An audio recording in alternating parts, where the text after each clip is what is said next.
AutoCAD is fundamentally based on commands. You will generally interact with what you are drawing or modeling by issuing a series of commands, their options, and/or modifiers. For example, let's draw some lines. Click the Line tool, and notice on the command line it says Specify First Point.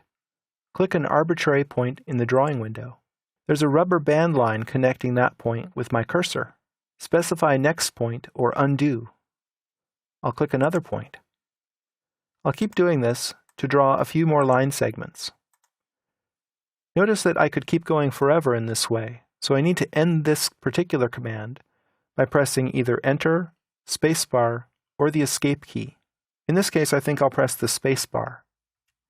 The command is done, and I know this because the command line is now blank.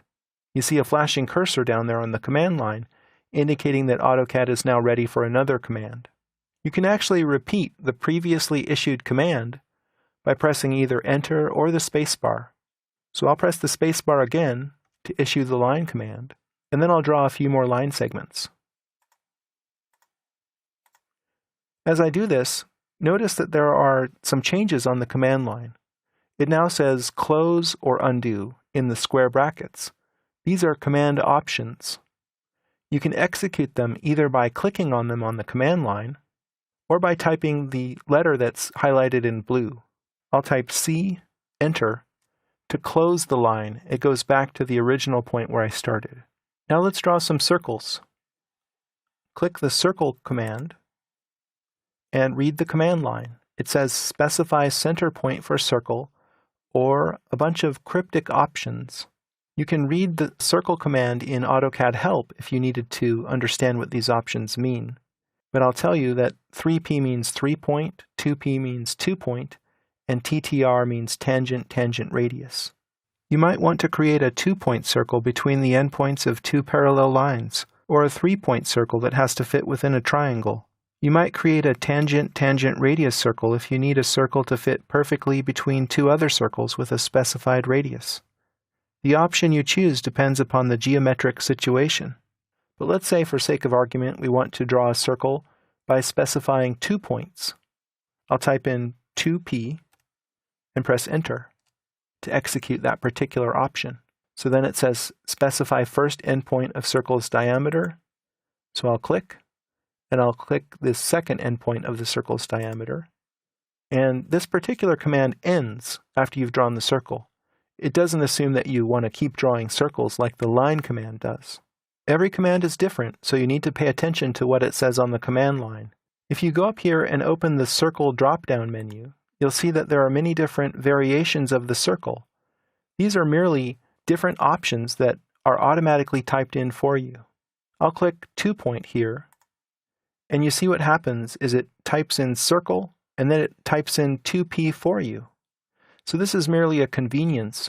Instead of having to type things on the keyboard, you can find the equivalent in the user interface. I'll click 2 points to define this circle. There's a status bar mode toggle down here called Dynamic Input. I'll toggle that on, and let's draw another circle. This time I'll make a 3-point circle.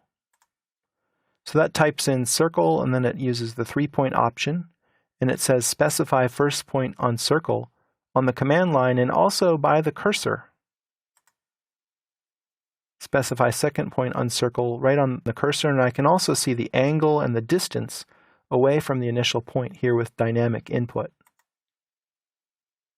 I'll specify a third point to complete the circle. In some cases, you'll have options that you can access through dynamic input. For example, let's draw a line.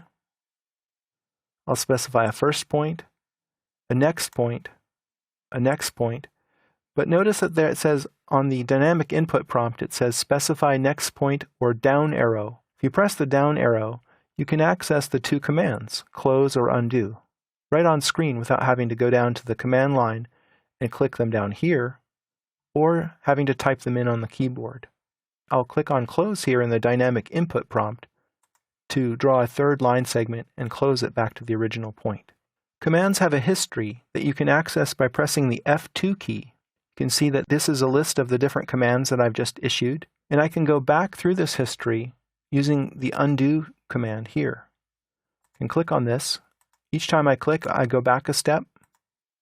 There's an arrow next to the Undo tool where you can see a whole list of all the history that I've done so far. I can go back to this point, or I could redo, forward in time. You can go back and forth through your history an unlimited amount, back to the point where you opened the drawing. The history is stored in RAM, so it's volatile memory, and it's not stored in the drawing file. Therefore, you can go back through the history today, but if you save the file and come back tomorrow and reopen it, that history will be lost. You can think of commands as a bit like writing a sentence. The commands are the verbs. The objects that you draw are the nouns. And it's possible to make something like adjectives which describe the commands and specify them. So for example, I'll draw another line. That's the verb. I'll click a point to start drawing line segments. And as I do this, I'm creating nouns, if you will. Now I'm going to hold down the Shift key and right-click to open a special context menu that has a list of object snaps. Object snaps allow you to connect objects to other objects at specific geometric points. I'll click midpoint and move the cursor around, and you'll see that green midpoints will appear on each line segment. This allows me to snap precisely to these specified points. So the object snap is a bit like an adjective in this sentence that I'm writing. I'll click here to draw the line segment, and then I'll put a period on the end of the sentence by pressing the spacebar. You can actually make the sentences in reverse order by selecting the nouns first and then choosing a verb. So for example, I could select these objects, and then I'll choose a verb, in this case, erase. Alternatively, I could do that in the traditional form, which is to issue the verb first, and then select the nouns, and then put a period on the sentence, if you will, by pressing Enter or Spacebar.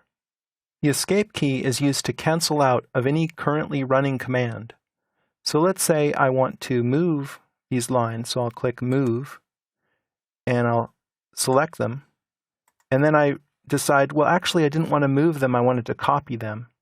So to get out of this, without changing anything, I can just press the Escape key, and it cancels out of the Move command.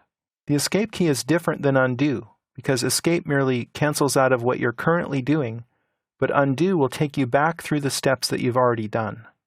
So in this video, you've seen how commands work, how to access their options, how to undo and redo, review the command history, and cancel out of any running command.